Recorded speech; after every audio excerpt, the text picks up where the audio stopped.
Qardaş ondan danışmayı, o palçıqdan danışma. Allah and olsun. Yağışda, suda heç bir şeydə getmək olmurdu. Boğaza yığılmışdı. Allah can sağlığı versin kim bu işi təşkil edibsə. Sumqayıtda hər kəs buranı 33-ün yolu kimi tanıyır. Adətən bu ərazidən çox saylı şikayətlər daxil olurdu.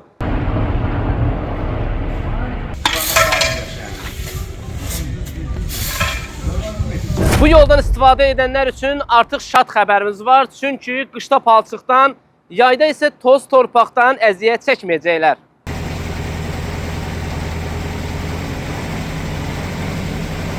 Şəhər İcra Hakimiyyəti başçısının tapşırıq və tövsiyələrinə uyğun olaraq Sumqayıt Bələdiyyəsi tərəfindən məhz bu yola asfalt örtüyü çəkilir.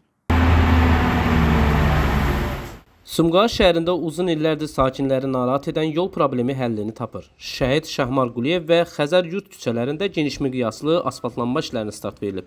Əraziyə xüsusi texnika və kifayət qədər canlı qüvvə cəlb olunub. Keçilməsi çətin olan, yağışlı havalarda palçıqdan hərəkətin mümkünsüzləşdiyi yollar mərhələli şəkildə təmir edilərək yeni asfalt örtüyü ilə təmin olunur.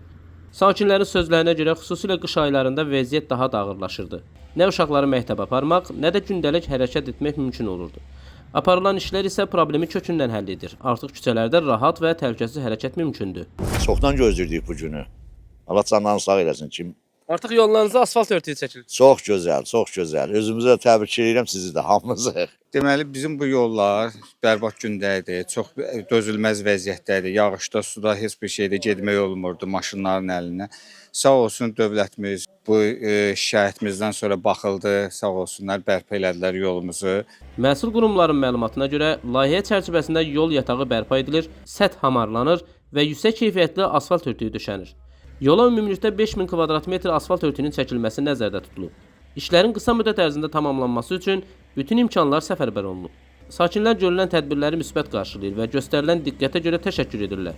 Onlar bildirirlər ki, bu yenilənmə həm gündəlik həyatlarını asanlaşdıracaq, həm də ərazinin ümumi inkişafına töhfə verəcək.